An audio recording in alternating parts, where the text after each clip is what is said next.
sasa you are trying to say no, but you see, it's a community. They are coming together. Prayer is good, but they have the wrong they have the wrong information, because that's how our culture is.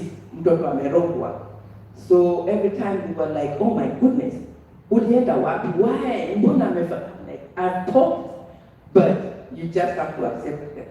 Vile wako ni mtoto wangu, there's nothing I can do about it. Mungu amenipea, wacha nichunge, but this is the way it is, and we pray that someday it will be better. It's not curable. Haiwezi poneshwa.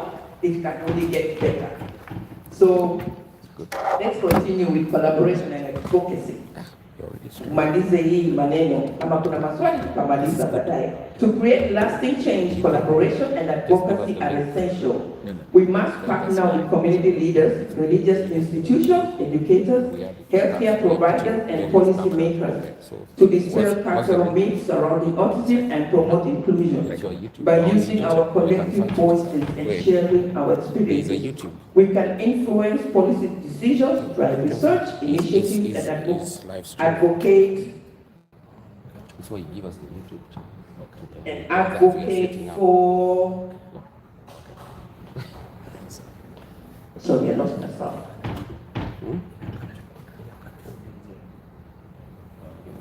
Yes.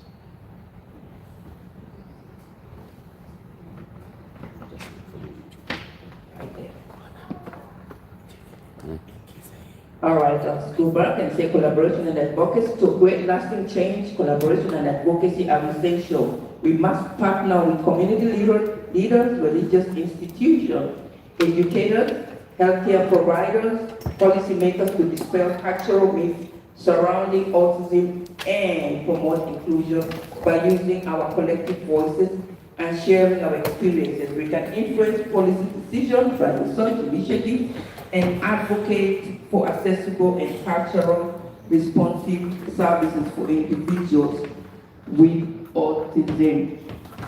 Nilikuwa navuka barabara a year back with my son, and with our children, expect anything. When I say expect anything, expect anything. Watu tayari. Always be ready for anything.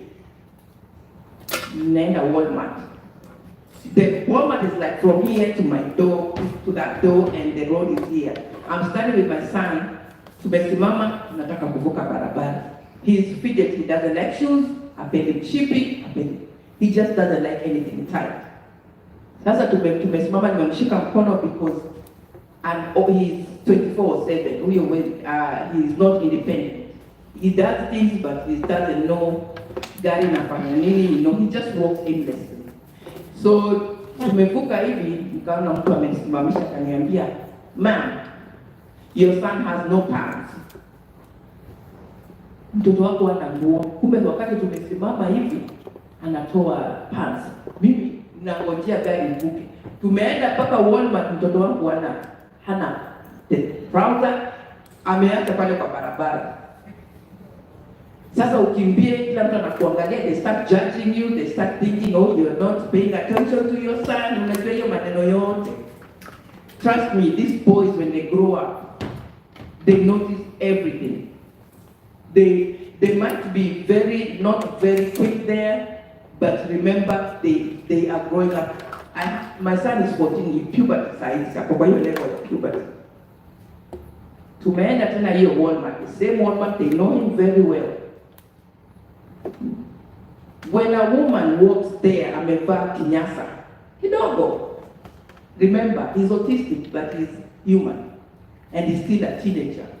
He's looking. Because he has that, but you can't tell. Puberty is the very hardest thing to teach kids with autism. Sasa kaangalia huyo mama, the woman came with a cart, amesukuma hiyo trolley yake akainama mbele yetu. She was trying to pick something, and my son is staring, but you see, he's thinking like just a regular child.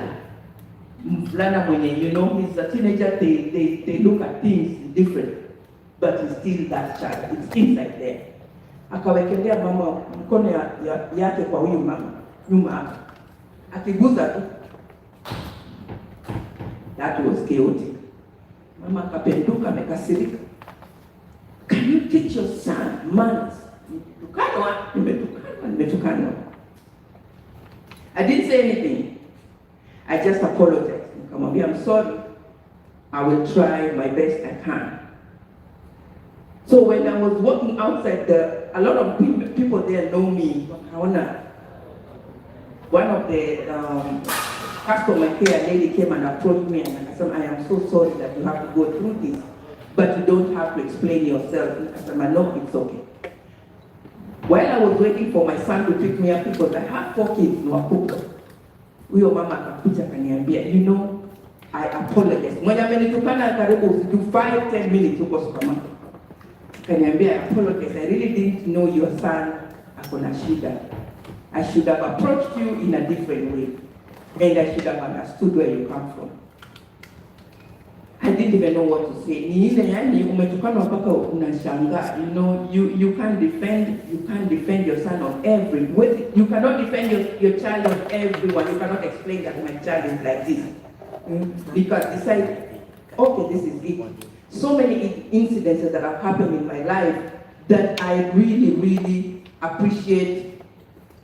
When you want me support, I appreciate the love that has been given to me by a lot of people that know what I go through. We go through a lot. Some of us, we've gone through a lot. From drowning, my son drowned.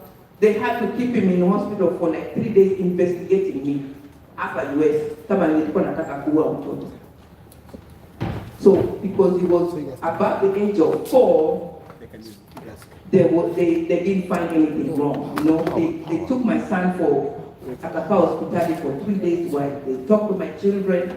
They talked, oh, how is your mother treating you? How, you know, amewafanyia nini tangu? But then, after 3 days, they came back and said, you know, we have to have a bracelet on your son. We have to put alarms, so they didn't find any fault. So when you have a child with disability, you know this country will be on your neck. As a little scratch, like a football. A little thing unapigiwa simu, so I'm used to that. It's always constant pressure, but again, it's in a good way. It's gone again. And I'm going to conclude this in summary. Cultural myths surrounding autism can have a significant impact on the lives of individuals with autism and their families. As an autism and cultural expert, an African American, a mother of a teenager with autism, and an autism advocate, I encourage each one of us to challenge these myths and misconceptions. Let us embrace diversity, foster acceptance, and promote evidence-based knowledge within our respective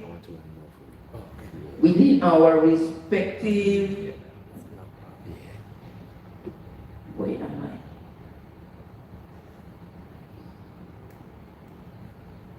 Within our respective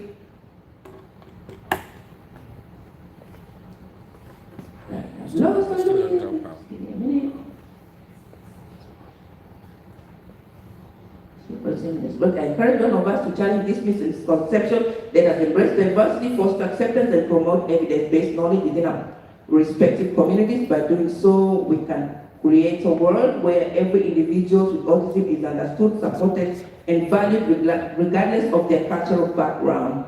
I want to thank you for all your attention, for listening to me. I hope you enjoyed the rest of the conference. Together, let us make a difference in the lives of individuals with their families. And with that, ningependa kusema, my name again is Rutenai Natoka. Actually, I come from Eldoret. Those who come from Eldoret, and I want to say that mkiona watoto kama wetu, kids who have other families whose kids have autism like mine, please do not hesitate to reach out to me. You can find me on Facebook. You can find me. We have a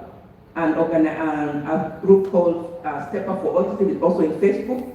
You can let them reach out to me. Or I've been reached out by many individuals, even from as far as Australia, as far as Canada. When you wanaogopa kuleta watoto nyumbani, when you wanaogopa a lot of misconceptions about our children, you know. So anybody here who has a question, I know I'm just tired, but I'm glad that I talked a little bit of it. Anybody? Nani yako na swali? Sema.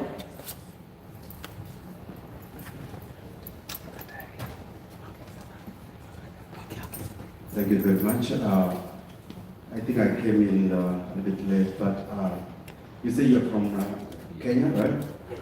Yes. Do you have any support group back in Kenya, especially for kids with special needs, autism? Yes, it depends where you are. Like Baringo. Where are you? Baringo? Baringo. Yes. So we have a network that really has a lot of people who communicate in one group. That is also, I really send every parent to this group, and they get suggestions, and they get people who have more knowledge within their districts, and they reach out to one another. But in Kenya, we are still very far, especially in rural areas.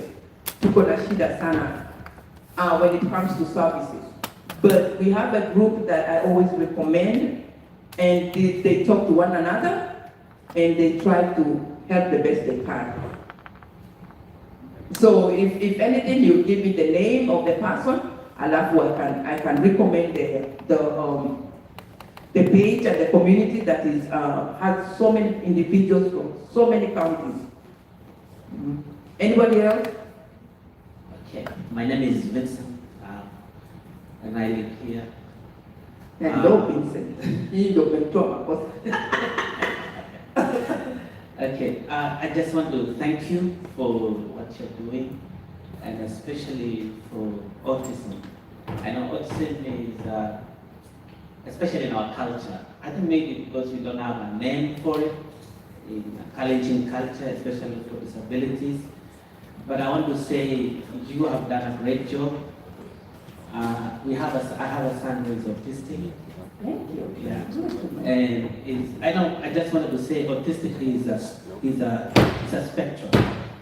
So you could have, like my son is really normal, he can talk, he can do everything. And it took us a while to know that he's autistic. It's until he started going to school that he was having issues at school, he was having issues in class, and then until the school district had to call us, but we had to shift them from school to school, thinking that because maybe there's a problem with that school. But each and every school we went, the same thing, the teachers were telling us the same thing.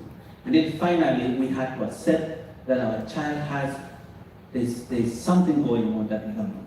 So, and again, being African, we associate disability with inability, right? And again, we come from this culture where, our parents are telling us, oh, we need to take the child. Remember one time we decided we want to take our son home. Maybe he's gonna get better at home because maybe it's a lot of TV. So when the district say, okay, we're gonna do a study, so they did a study for around 6 months, and they decided that he has, so they finally found that he has autistic. And then they were able to give us all these therapy and all, a lot of things that could help him. So I want to say that if a child has disability, it's okay not to be okay, right? And you have to accept it. As a parent, that is when now you can accept help. And you can accept to be helped. All these people a lot of stuff that are around here that can help you. So I really appreciate what you're doing. And since you are in Kenya, and I realized that actually when we started thinking and we went back, we were like, okay, I started thinking of when I was in school, and I used to see kids that were having problems in class, but because there was no diagnosis, those people did not get help. So I really appreciate what you're doing. Thank you so much. Thank you.